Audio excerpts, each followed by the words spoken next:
Guys, so continuing my museum projects, ignore the messy workbench. This is the Odyssey Creations fan, which I did a video of before we brought it to the museum, and I just have it down on the bench for a host of reasons. I wanted to measure how much current it drew so we could fuse it, because anything that is predates a normal ceiling fan motor, so gear drive, friction drive, that kind of stuff we are fusing for safety purposes for the museum. And also I wanted to grease the gears, and I didn't have royal purple grease, which is what I wanted to use, so I'm actually using wheel bearing grease.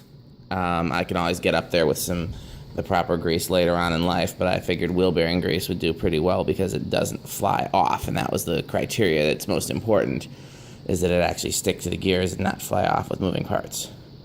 And then I got some white lithium grease on the bottom because I was going to oil it, but there's a huge gap there, so it needs something more solid than that.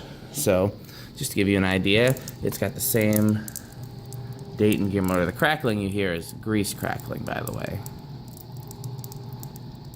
It's got the same Dayton gear motor as the early Casablancas, but unlike the early Casablancas, it's solid brass. It's very heavy. Well, sideband isn't brass. You can see that. Sideband is brass plated, but these are solid brass. And it says there, Odyssey Creations Incorporated, Dallas. So, and it just mounts with a lamp bracket here that's welded to it, so that's going to be a pain. I got to figure out a better way to mount that, because that's not going to be easy, because it's heavy.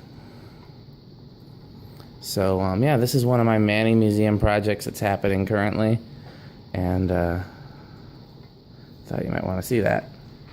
Enjoy.